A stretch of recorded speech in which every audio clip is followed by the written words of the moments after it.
오늘은 예레미야 30장, 31장인데요. 아마 31장까지 다 나가지 못할 것 같고요. 30장은 예레미야가 전반적으로 유다의 멸망을 말하는 가운데 대환란을 예고하는 책이라고 말씀드렸는데 30장은요. 이제 그 대환란에 대해서 가장 직접적인 표현을 쓰고 있어요. 많은 사람들이 교회가 대환란에 들어가느냐 안 들어가느냐 이런 논쟁들을 신학적으로 많이 하잖아요. 그래서 어떤 사람들은 곧 종말이 올 것 같은데 종말이 오면 대환란이 시작될 것 같은데 우리가 대환란 들어가면 어떡하지? 이런 고민들도 많이 한단 말입니다. 그래서 대환란이 어떤 의미인지도 이제 살펴보고 그러는 가운데 하나님께서 어떻게 그분의 백성들을 보호하시는지를 이제 보게 될 겁니다. 30장 1절부터 제가 9절까지 읽겠습니다. 말씀이 주께로부터 예레미야에게 임하여 말씀하시니라. 이스라엘의 주 하나님이 같이 일러 말하노라. 내가 내게 이른 모든 말들을 책에 기록하라. 보라, 주가 말하노라. 내가 내 백성 이스라엘과 유다에 사로잡힌 자들을 다시 데려올 날들이 오리라. 주가 말하노라. 내가 그들의 조상들에게 준 땅으로 돌아오게 하리니 그들이 그 땅을 차지하리라. 회복에 대한 말씀이죠. 4절은 또 분명히 바뀝니다. 주께서 이스라엘과 유다에 관하여 이르신 말씀이 이러하니라. 주가 이같이 말하노라. 우리가 떨림과 두려움의 목소리를 들었으나 화평의 목소리는 아니었느니라. 너희는 이제 물어보라. 아이로 진통하는 남자가 있는지 알아보라. 내가 보니 마치 진통하는 여인처럼 남자들이 각기 자기 손으로 허리를 짚고 모든 얼굴들이 창백하게 변하는 것은 어쩐 일이냐. 슬프도다. 그날이 크므로 어떤 해도 그와 같지 않으니 그날은 야곱의 고난에 따라 그러나 그는 그 고난에서 구원을 받으리라. 만군의 주가 말하노라. 그날에 내가 내 목에서 그의 멍에를 꺾고 내 결박을 끊으리니 타국이니 다시는 그로 하여금 그들을 섬기게 하지 아니할 것이며 오히려 그들로 주 그들의 하나님과 내가 그들에게 일으킨 그들의 왕 다윗을 섬기게 하리라. 지금 우리가 9절까지만 봤는데도요 문맥이 확 바뀌잖아요. 여러분 구약 선지서들이 그래요. 우리는 이사야도 한번 공부했고 예레미야 공부하고 있는데 선지서들을 공부할수록 느끼는 것은 문맥이 확 바뀌어요. 일반적 스토리라고 하게 되면 범죄하고 책망하시고 심판받고 회개하고 돌아오고 이것이 일관적인 이제 상황이잖아요. 그런데 선지서들을 보게 되면 책망했다가 회복시켰다가 다시 책망했다가 심판받았다가 복을 주셨다가 이런 내용들이 문맥이 확 바뀌는 걸 봅니다. 이게 선지서들의 특징이에요. 그래서 여러분들이 이제 선지서들을 볼 때 좀 잘 보셔야 되는 거죠. 성경에 보게 되면 이제 그 절 앞에 동그라미 표시가 되어 있어가지고 단락에 끊기는 표시들이 있잖아요. 단락에 끊기기 때문에 여기서 문맥이 바뀌는구나 알 수가 있죠. 근데 꼭 그런 것만 아니란 말입니다. 단락 표시가 없어도 문맥이 바뀔 수가 있어요. 지금 이 경우에는 이제 3절과 4절 사이에 단락 표시가 있어서 문맥이 바뀌었는데 하여튼 이제 선지서에 보게 되면 특히 예레미야에 보게 되면 회복과 책망이 반복된다는 것을 볼 수가 있습니다. 일단 1, 2, 3절에서는 회복에 대한 메시지부터 나와요. 이미 책망에 대한 메시지는 앞에서 많이 말했기 때문에 하나님께서 회복을 말씀하시는구나. 책망과 회복에 대한 말씀 앞에서 많이 나왔었습니다. 3절에 보니까 그들을 사로잡힌 자들을 다시 데려올 날이 오리라. 그러니까 데려오신다가 아니라 데려올 날이 오리라. 앞으로 그럴 날이 온다는 얘기죠. 지금 당장이 아니란 말입니다. 그러니까 데려오시겠다라는 약속을 주신 거예요. 심판을 하셔도 약속을 전제로 한 심판입니다. 약속을 전제로 한. 그러니까 끊임없이 징계만 받을 거야. 끊임없이 멸망만 당할 거야. 영속하는 멸망에 되리라. 이러지 않은 겁니다. 회복될 거야 라는 전제 속에서. 이방에게는요 영속하는 멸망을 선언하신 부분이 종종 있습니다. 하지만 하나님의 백성에게는 영속하는 멸망을 선포하지 않고 회복을 전제로 둔 상태에서 책망하신다는 사실을 보게 됩니다. 이제 4절부터 또 문맥이 바뀌어서 그들의 고통 가운데 있는데 그런 고통의 내용들을 6절, 7절을 보게 되면요. 진통하는 여인 같은 이런 표현이 나오세요. 자주 말씀드렸지만 여인의 진통을 말할 때는 이것이 대환란과 연관된다는 것을 우리가 설명드렸죠. 세상에는 여인의 진통보다 더 커다란 아픔이나 고통이나 뭐 어떤 커다란 사고가 나게 되거나 이런 일이 더 많죠. 있을 수 있죠. 하지만 일반적인 자연스러운 고통 가운데서 가장 큰 고통이 여인의 진통이다 보니까 대환란을 여인의 진통으로 비유를 한 거예요. 또 여인의 진통으로 비유하는 이유는 뭐냐면 진통 자체는 엄청 고통스럽지만 진통 이후에는 생명이 나오잖아요. 기쁨이잖아요. 그렇죠? 그래서 진통의 고통과 더불어 극심한 고통과 더불어서 또 생명의 기쁨을 말하기 때문에 이스라엘과 적용해 보게 되면 대환란 때 이스라엘이 극심한 대환란을 당하고요. 대환란이 끝나면 새로운 탄생을 맞이하게 된단 말입니다. 그러한 이제 이 교리적인 의미가 여인의 진통 속에 들어가 있는 부분이에요. 여기 대환란에 대한 언급이 몇 개 제가 인용해 놨는데요. 신약에서도 데살로니가전서 5장 3절에서 진통하는 여인처럼이라는 표현이 있잖아요. 데살로니가전서 5장 3절에서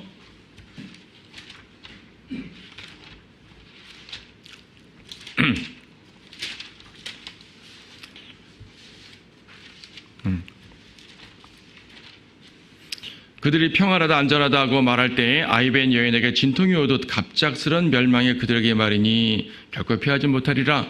갑작스런 멸망을 말한다고 했습니다. 우리는 그 전에 올라가지만 이 대환란이 되게 되면 그렇게 된다는 말이죠. 거기 미카서 구약의 미카서 5장 3절 말씀 보더라도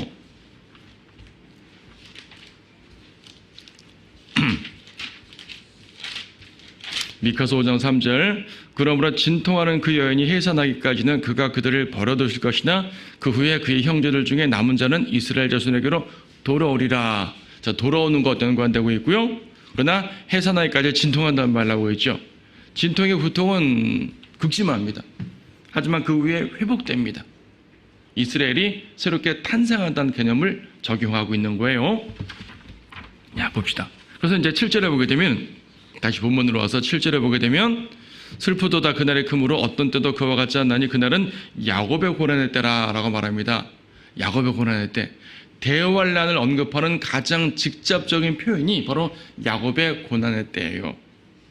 자, 교회의 고난의 때라 그랬어요? 야곱의 고난의 때라 그랬어요? 야곱. 야곱은 이스라엘이에요? 교회예요? 야곱, 이제 이스라엘이잖아요. 만약 여기서 이스라엘의 고난의 때라고 묘사하게 되면 뭐 그래도 돼요. 이스라엘은 야곱과 같으니까. 하지만 그렇게 묘사하게 되면 많은 사람들이 아 그래 여기서 이스라엘은 영적 이스라엘이지 하고 교회에다 적용할 것 같아요. 그렇죠? 많은 무천년주의자들은 이스라엘을 다 교회로 적용해 버리니까. 하지만 영적 이스라엘이라는 표현은 많이 써도 영적 야곱이라는 표현은 잘 쓰지 않거든요.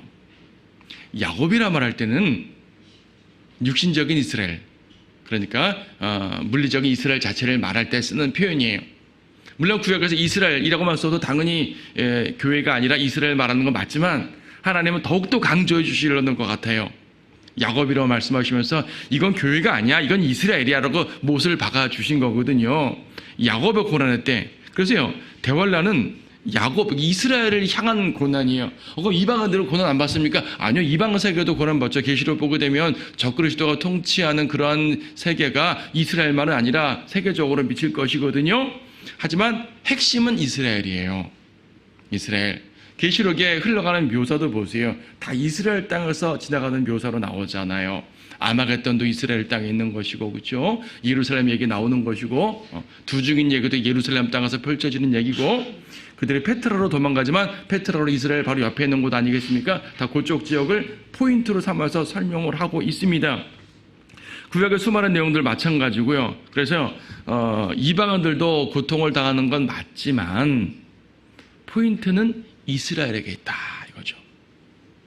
이스라엘의 고난의 때입니다. 교회의 고난은 아닙니다. 교회는 이곳에 들어가지 않습니다. 교회하고는 관련이 없습니다. 우리는 그 전에 휴거됩니다. 기뻐하십시오. 그 전에 휴거됩니다. 지금 이제 이 적그리스도의 세계를 준비하느라고 세상에 난리잖아요. 지금 당장 대환란은 아니지만 대환란이 될 것 같은 분위기가 막 나오죠. 여러분, 대환란이라는 게요, 갑자기 나타나는 게 아니에요. 물론 갑자기 나타나죠. 휴거되면 대환란입니다. 그런데 경륜이라는 시점에서는 교회 시대 휴거, 대환란 딱딱 끊어지죠. 하지만 세상의 흐름도 끊어질까요? 세상에 잘 흘러가다 갑자기 휴가다니까 상황이 악하게 돼가지고 갑자기 무지막지하게 변할까요? 아니에요. 그런 일들은 서서히 이루어져 가고 있는 거예요. 적그리스도가 등장합니다. 뭐 주님이 언제 올지 모르지, 휴가 언제 올지 모르지만 만약에 정말 만약에 내일 휴가가 된다 칩시다. 그럼 좋겠죠. 그 칩시다. 그러면은 3년만 후에 적그리스도가 딱 등장할 거 아니에요. 그럼 적그리스도가 3년만 후에 하늘에서 뚝 떨어지는 거 아니죠? 무슨 말이에요? 지금 어딘가 살고 있을 거란 말입니다. 정체를 감추고. 그렇죠. 휴가 되면은 적그리스도가 평화의 사도로 등장해가지고 세상을 뭔가 이제 세상의 어려움들의 해법을 제시할 것이고, 후 3년만 되면은 적그리스도가 본색을 드러내가지고 악한 통치를 하겠죠. 그러니까 주님께서 휴가가 언제 일어날지 모르죠. 금년이 올지 내년이 올지 뭐 언제 올지 모르지만 우리는 곧 가깝다고 믿으니까, 그렇다면 적그리스도가 좀 어딘가에 있을 거란 말이에요. 그 세상은 그를 위해서 뭔가를 준비해 나가겠죠. 짐승의 표를 가지고 경제도 통제를 한다. 그런 낌새가 전혀 없다 갑자기 탁 되는 게 아니란 말이에요. 그런 일들이 나름대로 준비되어 가고 있다는 얘기죠. 그래서 사람들이 백신이니 바코드니 베리칩이니 자꾸 괴담에 퍼지는 게, 그런 것들이 이것이 만약에 징조가 아닌가 생각을 한다는 얘기입니다. 징조일 수는 있지만 그것 자체가 짐승의 표 아니고요. 다시 말해서 여러분들은 그 전에 올라갈 거기 때문에 짐승의 표를 못 보고 올라갈 거란 말입니다. 지금 어떠한 그 세상의 시스템 중에 짐승의 표와 연관된 시스템이 있다 할지라도 여러분과 관계없어요. 제가 예전에 그런 말 한번 했어요. 베리팁은 짐승의 표가 아닙니다. 만약에 대월란 때 짐승의 표가 될지 모르겠지만 적어도 지금은 아닙니다. 그러니까 지금 여러분 베리칩 받아도 구원 받습니다. 라고 말했더니 어떻게 목사가 돼서 베리칩을 받으라고 말할 수 있냐라고 비난하는 걸 들었어요. 일부러 받을 필요 당연히 없죠. 하지만 그 짐승의 표 아니거든요. 그것이 여러분의 혼에 어떠한 영향도 주지 못해요. 백신도 마찬가지예요. 여러분의 혼에 어떠한 영향도 미치지 못해요. 사람들은 막 유전자 조작해가지고 우리의 몸을 어떻게 이제 우리의 혼을 망가뜨렸는데 그건 다 그 사실 아니에요. 일부러 받으라고 홍보하는 건 아니지만은 짐승의 표 아니란 말입니다. 여러분들은 감사하세요. 그 전에 올라가요. 그 전에 올라갑니다. 야곱의 고난할 때는 이스라엘을 향한 특별한 목적이 있는 겁니다. 그 목적이 무엇이죠? 그러나 그는 그 고난에서 구원을 받으리라. 이스라엘을 구원시키기 위해 고난 가운데 두는 겁니다. 구원시키기 위해. 하나님께서 여러분들을 구원시키기 위해 여러분들을 고난 가운데 두실까요? 자, 여러분들을 일단 구원하셨을 때, 여러분 다 구원받고 여기 앉아 계시잖아요. 여러분들 구원받을 때 어땠어요? 물론 개인적으로 어떤 고난 가운데 있다가 구원받은 사람도 물론 있지만, 그건 자기가 구원받을 때 자신이 속했던 환경의 차이일 뿐이지, 구원받는 것 자체가 여러분의 고난이 여러분의 구원에 영향을 미쳤어요? 아니잖아요. 예수님을 영접하면 구원받는 거예요. 그렇죠? 혼의 구원은 그렇습니다. 혹여 이 구원이라는 개념을 좀 다각도로 설명해서 여러분 일상의 어떤 어려움 가운데 구출받는 거로 표현하더라도 마찬가지입니다. 주님께서 여러분들을 구출시키기 위해 의도적으로 고난 가운데 막 집어넣는 게 아니란 말이에요. 그리고 이스라엘에게 있어서 고난을 집어넣는 것은 죄 때문에 집어넣는 것입니다. 잠언이라든지 히브리서 같은 데 보게 되면 때때로 주님께서 성도들을 징계할 때 말입니다. 죄 때문에 징계할 때도 있지만 사랑하는 아들이기 때문에 훈련시키기 위해 징계를 주실 때도 있어요. 이스라엘은 훈련받기 위해 징계받는 게 아니에요. 그들의 죄악 가운데 극심한 대환란에 들어갈 것이고요. 하지만 그 대환란을 통해서 하나님은 그들을 구원하실 거예요. 대환란을 통해서 그들을 깨닫게 하시고 회개하게 하시고 구원하신단 말입니다. 이 진리가 엄청 커요, 여러분. 그래서요, 많은 사람들이 이 구절을 오해해가지고 그리스도인들의 교회가 대환란에 들어가서 거기서 연단되고 정화되어서 완성된 그 교회로 나올 것이다, 이런 표현 쓰는데 그건 잘못된 말이죠. 교회가 아니라 누구라고요? 야곱, 이스라엘은 대환란에 들어갈 것이고 거기서 연단이 될 겁니다. 그리고 하나님을 찾게 될 거예요. 그들은 대환란이란 고난이 없으면 하나님을 찾지 않을 겁니다. 여러분 지금 여러분 이제 많은 사람들이 이스라엘을 향해서 기도하는 분들 우리나라도 많고요. 그러니까 이스라엘 사역을 하시는 분들이 많아요. 참 전 좋다고 생각해요. 감사하죠. 그런데 그들의 사역의 대부분 뭐냐면 이스라엘 사람들이 구원받게 하는 거죠. 그래서 지금 선교서도 보내고 합니다. 좋아요. 당연히 지금 교회 시대에는 이스라엘이든 누구든 우리가 똑같이 구원받으니까 그렇게 돼요. 그런데요, 이스라엘 백성들은 지금 회개한 상태가 아니잖아요. 지금 이스라엘 사람 중에서 구원받은 사람 중 이제 메시아닉 듀라 그러는데 지금 이스라엘 가운데 구원받은 사람들이 있지만 그들은 그들의 출신이 이스라엘일 뿐이지 우리와 똑같은 상황입니다. 교회 시대예요. 교회 시대에는요, 유대인이나 이방인이나 똑같이 구원받고 똑같은 지위를 누려요. 지금 유대인이 구원받은 사람, 지금 이방인 구원받은 사람 모두 그리스도의 몸에 있어요. 모두 예수 그리스도의 신부예요. 하지만 그들은 개인적으로 구원받은 사람들이고 이스라엘이 민족적으로 집단적으로 예수님을 그들의 메시아로 영접하는 것, 이건 대환란 끝에 했을 겁니다. 지금 이스라엘 백성들은 이스라엘 사람들 1948년 이래로 자기 땅에 돌아왔지만 국가적으로 메시아를 영접하지 않았잖아요. 그 중에 기껏해야 약간 좀 이렇게 골수, 소위 말하는 그런 사람들이 정통주의자들이 안식일을 지킨다, 율법 지킨다, 회복하려고 노력하고 성전 재건한다 말하는 것 뿐이지만 성전 재건하면 뭐예요? 예수님을 메시아로 믿지 않는데. 여러분 대환란 때 성전 회복됩니다. 성전에서 제사 드려질 것입니다. 그 제사 하나님이 받는 제사일까요? 안 받는 제사예요. 예수님이 십자가에서 제사 폐하셨잖아요. 그리스도의 보혈로 폐하셨잖아요. 율법을 다 폐한 건 아니지만 희생제는 폐하셨어요. 환란 때 율법을 살아난다고 희생제까지 살아나는 줄 아십니까? 아니에요. 그리스도의 보혈은 영원하기 때문에 대환란 때도 주님께서는 희생제의 그 피로써 유대인 구원하시는 것이 아닙니다. 대환란 때도 이스라엘은 예수님을 믿어야 돼요. 단지 믿음 플러스 행위가 필요할 뿐이지 믿음이 필요 없단 말 아니거든요. 예수님을 믿어야 돼요. 예수 그리스도를 그들의 왕으로 영접해야 돼요. 민족적으로 영접해야 돼요. 아직 그들은 그렇지 않았죠. 그것을 이루기 위해서 대환란에 들어가는 겁니다. 주님께서 대환란을 허락하시는 겁니다. 그들은 대환란에 들어갈 것이고요. 거기서 끔찍한 고난받을 것이고 그렇다고 모든 유대인들이 다 회개하는 건 아니죠. 많은 사람들은 죽고 배교하고 절대 다수가 배교할 겁니다. 그 중에 14만 4천 명을 비롯한 페트라에 들어가는 유대인들을 비롯한 소수의 유대인들이 회개하고 예수님을 그들의 메시아로 영접을 합니다. 스가랴 12장, 13장, 14장을 보게 되면 주님께서 재림하실 때 이스라엘 백성, 재림 직전에 이스라엘 백성들이 온 족속들이 하나님께 회개하는 장면 나옵니다. 메시아 앞에서 회개하는 장면 나옵니다. 그리고 주님께서 내려오셔가지고 그들을 다 이제 왕국으로 들여보내시는 거죠. 그러려면 뭐가 필요하다? 대환란이 필요하다. 그래서 야곱의 고난의 때입니다. 교회하고는 관계가 없어요. 교회하고 관계가 없는데 교회가 이 대환란에 왜 들어가겠냐고요.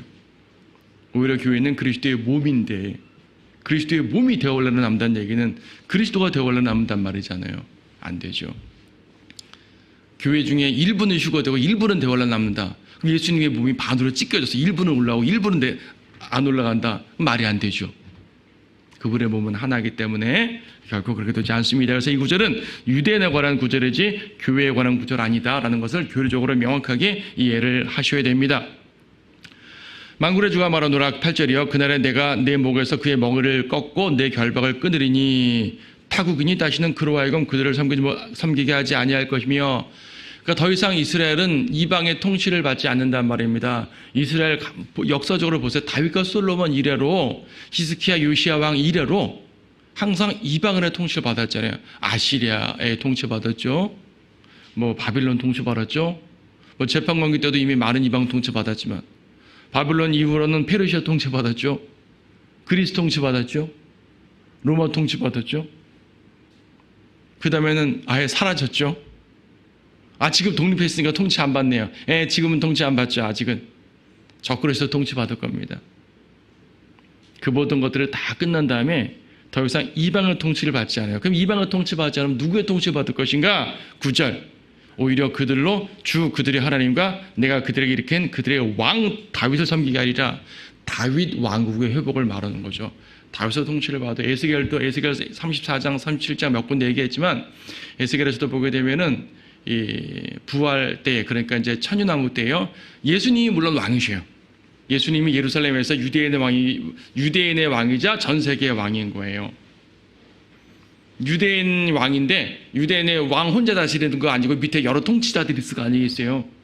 그 중에 다윗도 통치 체계에 들어가요.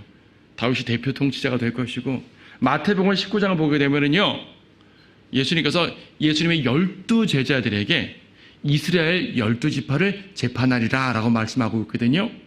12지파에 대해서 그들의 역할을 한단 말입니다. 통치자 역할을 할 거란 말입니다. 그러니까 이런 여러 통치 체계 속에 성도들이 들어있죠. 부활한 성도들이 그 일을 하게 될 겁니다. 우리는 뭐죠? 우리는 이스라엘 땅을 통치하는 게 아니라 이방 땅 중에서, 예수님은 이스라엘의 왕이고 온 세상의 왕이니까 어차피 온 땅도 주님의 세계예요. 그렇죠? 근데 이스라엘 땅은 이스라엘 사람들을 통해서 통치가 되는 거고, 이방 땅은 우리들을 통해 통치가 되는 겁니다. 누가복음 보게 되면 5성읍 다스릴 권세를 받고 10성읍 다스릴 권세를 받고 그러잖아요. 여러분들이 지금 주님 위해서 고난받고 주님 위해서 신실하게 봉사하고 섬기게 되면은 여러분들은 주님 앞에서 면류관도 받고 통치권을 받게 되는데 각각의 땅들을 받겠죠. 이 땅도 누군가가 받을 것이고, 그렇죠. 많은 땅들을 받을 겁니다. 그래서 이방 지역은 우리 이제 교회 성도들을 통해 다스릴 것이고, 이스라엘 땅은 이스라엘 사람들을 통해 다스리게 돼요. 이방들을 통해 다스리지 않는다고 말씀하고 있어요. 어쨌든 이제 예수 그리스도 큰 틀에서 말하게 되면 다윗 왕국의 회복이라고 말하는데, 예수님은 다윗의 아들이란 이름으로 오시잖아요, 그렇죠? 그래서 제 이름 때도 다윗의 아들이란 이름으로 오시기 때문에 이제 그분의 왕국을 말하는 거죠. 이어진 내용들도 마찬가지입니다. 심판을 말씀하시고 대환란을 말씀하셨지만, 교리적으로는 예언적으로는 대환란이지만요, 역사적인 예언으로 말할 때는 바빌론 포로 회복이라고 그랬어요. 바빌론 포로 회복. 여러분, 이 선지서를 잘 봐야 돼요. 선지서에 있는 예언들은 대부분 이중적용이에요. 이중적용을 이해 못하게 되면은 설명이 안 돼요. 이중적용은 뭐냐면 당시의 역사적 상황, 바빌론 포로 회복, 아시리아 침공 회복, 뭐 이런 것들 있잖아요. 페르시아 이런 거. 당시에 해당되는 예언이 있고, 요 같은 예언인데 이중적용으로서 대환란이나 재림이나 혹은 초림으로 예언이 이중적으로 적용되는 겁니다. 이 중에서요, 인본주의 신학자들은 미래에 대한 예언은 생각하지 않고 문맥적으로만 봐야지 하면서 당시 이 바벨론 포로 회복에다가만 모든 걸 초점 맞춰요. 이게 바벨론 포로 회복에 대한 메시지지 재림 메시지 아니다. 재림은 여기 나오지 않는다. 여기 메시아 복귀 그렇게 보지 말라. 오히려 유대인들이 그렇게 봄으로써 혼동시키는 거다라고 말합니다. 전천년주의를 거부하는 거죠. 거꾸로 전천년주의 신학자들 중에서는 이것을 미래에 있는 그런 재림이나 이런 내용들로만 메시아로만 초점 맞추다 보니까 당시의 역사는 다 무시하고 보는 겁니다. 그것도 안 돼요. 그런 풀리지 않는 예언들이 너무나 많아요. 이중적으로 이해를 해야 됩니다. 1차적으로는 바벨론 포로 회복이고 2차적으로는 재림 때 회복이라고 이해를 하시면 됩니다. 둘 다 적용이 되는 말씀들이에요. 10절에서도 그러므로 내 종 야곱아 너는 두려워 말라 주가 물어노라 오 이스라엘아 놀라지 말라 보라 내가 너를 먼 곳으로부터 내 씨를 그들의 사로잡힌 땅으로부터 구원하리니 야곱이 돌아와서 편해지고 평안할 것이요 아무도 그를 두려워하지 못하리라. 더 이상 회복된 이스라엘에서는요, 더 이상 이스라엘이 이방으로 말미암아 두려워하지 않게 되는 거죠. 그런데 바벨론 포로 회복 때는 이 말씀이 문자도 적용이 안 됐어요. 그들은 또 다른 이방을 두려워해야 됐거든요. 근데 재림 때는 더 이상 어떤 이방도 두려워하지 않는 거죠. 11절 중간에 어떻게 되어 있습니까? 내가 너를 흩어버렸던 모든 민족들은 완전히 끝낼지라도 내가 너는 완전히 끝내지 아니할 것임이라. 이방인들에 대해서는 완전히 끝내버려도 이스라엘 너희들은 완전히 끝내지 않겠다. 자, 무천년주의자들을 이제 한방 치는 구절이에요. 무천년주의자들은 뭐라 그러냐면 하나님께서는 이스라엘과 완전히 끝내시고 십자가 이후에는 교회만 백성으로 삼으셨다. 이스라엘은 다시 회복되지 않는다. 이스라엘과는 완전히 끝내셨다라고 말해요. 그래서 구약에 말하는 모든 이스라엘 관련 예언은 교회가 받아야 된다 라고 생각하는데 본문 나오잖아요. 내가 너를 완전히 끝내지 아니할 것임이라. 하나님이 이스라엘 끝내지 않으시겠다 그랬어요. 근데 겉으로 볼 때는 어때요? 완전히 끝난 것처럼 보여요. 여러분 1900년 동안 이스라엘이 나라 없이 방황할 때 그 어느 누구도 이스라엘이 회복될 것이라고 믿지 못했어요. 아니 사람들은 가능성이라도 있어 예측을 하죠. 여러분 일기예보가 예언이에요? 예보예요? 예보죠. 왜 예보입니까? 어떤 가능성을 갖고 추측하니까 예보인 거예요. 그렇죠? 뭐 학생들 수능 보게 되면은 어느 대학에 몇 점이 될 것이다 안 될 것이다 이거 예측하죠. 왜 예측합니까? 가능성 있는 데이터를 가지고 예측하는 거예요. 이것이 예측이고 예보죠. 하지만 예언은 어때요? 예언은 가능성이 없어도 주님께서 하신다면 하시는 게 예언이에요. 예측이나 예보로 말한다면 이스라엘은 절대 회복될 상황이 아니었다니까요. 어떻게 회복돼요? 근데 하나님의 말씀으로 구약 신약 여러 군데서 이스라엘은 회복될 것이야 라고 말씀하셨죠. 모든 신학자들이 비웃었어요. 1900년 동안 가톨릭 개신가 거 없이 모든 신학자들이 비웃었어요. 침례교들이 16세기 제침례교도들이 이스라엘의 회복을 주장했으나 종교개혁자들은 그들을 무시했죠. 그건 틀린 거다. 어디 유대인들의 이 꿈과 환상에 젖어가지고 말이야. 이러면서 비판했거든요. 이스라엘의 회복은 유대인들의 꿈과 환상이다. 라고 칼빈, 루터, 대부분의 신학자들이 그렇게 얘기했습니다. 그러니까 침례교도들은 그냥 환상 속에 사는 사람들을 이해한 거예요. 근데 침례교도들은 성경 말씀을 통해 문자적으로 믿었거든요. 완전히 끝나지 않는다. 이것이 1948년에 이루어지니까 다들 놀래죠. 하지만 그것이 완전한 회복은 아닙니다. 그들은 대환란에 들어갈 것이고 주님 재림할 때 완전히 회복될 것입니다. 이것이 바로 예레미야나 이사야나 성경 구약 성경이 예언하고 있는 바예요. 이걸 분명히 이해하지 못하게 되면 이제 혼동에 혼동을 더하게 되는 거죠. 근데 12절 보세요. 주가 이같이 말하노라 내 상함은 치유될 수 없으며 내 상처는 심하도다. 완전히 끝내지 않는다면서 치유될 수 없다고 말하네요. 완전히 끝내지 않는다는 말은 주님의 마음속에 있는 예언이고요. 내 상함은 치유될 수 없다는 말은 그들의 현상을 말하는 겁니다. 도저히 치유될 수 없는 상태. 근데요 12절은 17절과 같이 봐야 돼요. 17절 말씀 어떻게 되어 있습니까? 주가 말하노라 내가 너에게 건강을 회복시켜주고 내가 너를 네 상처들에서 치유시켜주리니 이는 그들이 너를 쫓겨난 자라고 부르며 말하기를 이것이 아무도 찾는 적 없는 시원이라 하였기 때문이라. 완전히 쫓겨났기 때문에 그들을 치유할 방법이 없다고 보는 것이 일반 세상 사람들의 모습이었는데 이스라엘 상토도 그랬었고 근데 하나님께서 치유시켜 주신다고 그러잖아요. 하나님이 하시는 거죠. 마태복음 19장은 약간 다른 문맥이지만 그런 말이 있습니다. 부자가 천국 들어가는 것은 어렵다. 불가능하다. 부자가 하나님 나라에 들어가는 것은 낙타가 바늘귀로 들어가는 것처럼 어렵다라고 말씀하셨죠. 이때 제자들이 묻습니다. 그러면 누가 구원받겠습니까? 예수님이 뭐라고 했어요? 사람에게는 불가능하나 하나님께는 가능하니라. 창세기 18장에서 뭐라 그러셨어요? 사라가 이제 내년 이맘때 내가 아들을 낳는다 그러니까 사라가 웃었어요. 하나님께 뭐라고 하셨어요? 주께 너무 어려워서 불가능한 일이 있겠느냐라고 말씀하셨죠. 마태복음 21장에서 무화과 나무 잎이 돋는다 그랬어요. 모두가 불가능하다 그랬죠. 하나님께는 가능하니라. 여러분 이것은요 기본적으로 이스라엘 민족에 가시는 말씀입니다. 교리적으로 그래요. 하지만 모든 것은 영적 적용이 되죠. 여러분들 이 말씀을요 여러분 개인에게 영적으로 적용할 수가 있어요.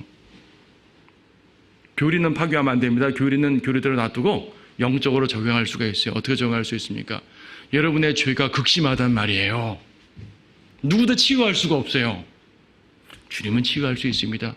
주님께 나오면 돼요. 여러분 육신의 질병이요? 난 육신의 질병이 너무 심해서 도저히 회복 안 됩니다. 의사도 포기했어요. 주님께서 회복시켜 주신다 그랬어요. 주님께 불가능한 건 없단 말입니다. 그러니까 이 구절을 교리적으로는 이스라엘의 회복을 말하는 거지만 영적으로 여러분들이 각자에게 주님의 전능하신 능력이라는 포인트로 적용하셔도 돼요. 영적 적용이죠. 교훈을 받으세요. 이스라엘 민족을 회복시키시는 하나님께서 여러분들의 죄를 해결 못 시키겠습니까? 여러분의 건강을 해결 못 시키겠습니까? 여러분의 삶을 해결 못 시키겠습니까? 그 전능하신 하나님께서 말이에요. 죽게 너무 어려워서 못할 일이 있겠느냐? 그렇죠. 그 말씀이 여러분 안에서 굳게 자리 잡으셔야 돼요. 그런 믿음이 있어야지 교리도 공부하고 하는 거지, 교리만 공부하고 우리가 머리만 커지면 뭐예요? 내 삶 속에서 주님께서 동행하시는 것을 느끼고 함께 살지 못하면 소용없는 거 아니겠어요? 그래서 이 말씀을 교리를 무시하고 자기에게만 적용하면 곤란하지만 우리는 교리를 안 상태에서 하나님의 전능하심이라는 초점으로 우리에게 적용할 수가 있다. 이렇게 이해하시면 좋겠습니다. 18절부터는 회복된 이스라엘에 대한 몇몇 상황입니다. 주가 이같이 말하노라. 보라, 내가 야곱 장막들에 사로잡힌 자들을 다시 데려와서 그의 거처에 자비를 베풀 것이요, 그 성읍은 무너진 더미 위에 세워질 것이며 그 국은 그곳의 방식에 따라 남으리라. 자, 회복된 이스라엘은요, 이제 무너진 더미 위에 세운다 그랬으니까 이제 예루살렘 성이 회복된다는 말입니다. 예루살렘 성이 회복된다는 말씀이고요. 그리고 19절에서 감사와 즐거워하는 그들의 목소리가 그들 가운데서 나오리라. 내가 그들을 번성케 하리니. 회복된 이스라엘은 번성합니다. 그들은 적지 아니할 것이라. 엄청 많아진다는 얘기죠. 이스라엘이 대환란 때 극소수만 구원받는다면서요. 왜 어떻게 적지 아니하리라고 말하죠? 그들은 점점 더 번성할 것이니까. 천년왕국이라니까요. 천년 동안 번성합니다. 그리고 이사야의 보게 65장 보게 되면 사람들의 수명이 나무의 수명같이 된다고 하잖아요. 질병도 없고. 말하자면 거기 창세기 5장에 홍수 전에 수명처럼 바뀌는 거죠. 아마 대환란 끝나고 천년왕국 초기에는 이스라엘 백성들의 숫자가 엄청 적을 거예요. 100년, 200년 내에 엄청 많아질 거예요. 이방 세계도 마찬가지지만 그렇게 될 겁니다. 번성한다고 말씀하고 있죠. 또 내가 또 그들을 영화롭게 하리니 그들은 하찮게 되지 아니하리라. 이스라엘은 하찮게 취급받았어요. 길가에 먼지처럼 취급받았다고요. 더 이상 누구도 이스라엘을 하찮게 취급하지 않겠다고 말씀을 하는 겁니다. 그렇죠. 공의로 바로잡으신다면 이렇게 해결된다고 말씀하고 있습니다. 그 다음 또 20절에서 그들의 자녀들도 이전과 같을 것이며 그들의 회중도 내 앞에 굳게 설 것이니 내가 그들을 압제하는 모든 자들을 벌하리라. 압제자들을 물리치고 그들에게 자유와 해방을 준다는 얘기죠. 민족적 자유와 해방. 우리나라도 일제에서 해방돼서 자유를 누렸잖아요. 하지만 자유가 또 참 자유가 아닌 것은 많은 또 억압들이 생기는 거니까 인간 세상이 그렇단 말이에요. 하나의 자유가 주어지면 또 다른 억압이 오는 것이 인간 세상입니다. 하지만 주님께서 회복하시는 이스라엘은 더 이상 억압이 없습니다. 예수 그리스도 안에서 참 자유를 얻죠. 우리도 마찬가지 아닙니까? 우리도 육신적으로는 여러 가지 억압이 있을 수 있지만은 여러분 영적으로 누가 여러분을 억압합니까? 주님이 여러분에게 참 자유를 주셨는데. 그렇죠. 21절 그들의 귀족들은 자기들 안에서 나올 것이요 그들의 통치자도 그들 가운데서 나오리라. 아까 이거 9절을 다윗 설명할 때 설명드린 부분이죠. 다윗도 통치자가 되지만 이스라엘 사람들로 그들의 통치자들이 된다는 거 마태복음 19장에서 12제자도 포함되고 저 다니엘서 보게 되면 다니엘도 어떤 형태로 통치체계에 참여하게 될 그런 예언의 이제 모습이 나와요. 구약 성도들도 부활할 거 아니겠습니까? 다 부활한 성도들이 통치자들이 되는 것이고 부활하지 않고 지상에서 휴거되지 않고 남아서 왕국으로 들어가는 사람들, 이들은 백성들이에요. 번성해요. 결혼해서 애 낳고 번성합니다. 부활한, 즉 휴거돼서 부활한 성도들은, 부활해서 휴거된 성도들은 천상의 몸으로 변하기 때문에 결혼을 따로 하지 않습니다. 그들은 통치자가 되는 거예요. 유대인이나 이방인이나 부활한 성도들은 그렇게 됩니다. 22절 너희는 내 백성이 되고 나는 너희 하나님이 되리라. 이거는 31장에서 자세히 말하겠습니다. 이거는 하나님과 백성 간의 관계성을 하나님이 얼마나 소중히 여기시는지 31장에서 이 부분이 전체 주제가 되고 있어요. 23절 보라 주의 회오리바람이 계속적인 회오리바람이 진도와 함께 나가니 그것은 고통과 함께 악인의 머리 위에 떨어질 것이라. 그가 그것을 이루고 자기 마음의 의도를 이루고 나서야 주의 분노가 돌이켜지리라. 훗날들에 너희가 그것을 숙고하게 되리라. 훗날들에 일어날 회복입니다. 그 전까지 주님은 고난을 주실 것이고 그 고난 가운데 악인들을 다 멸절시키고 악한 사고들을 다 멸절시키고 그들의 악한 마음들을 다 무너뜨린 다음에 회복시킨다는 말씀이 바로 23절 24절이에요. 이것이 대환란 끝 재림 때 완전히 이루어질 것입니다. 훗날들에 이루어진다. 훗날들에. 그 훗날들이 머지않았다는 사실을 우리는 이제 하나님의 말씀 통해서 깨닫고 또 이 마지막 때를 사는 성도들로서 하나님의 말씀에 얼마나 충실해야 되는지 여러분들이 굳게 믿고 살아가시기 바랍니다.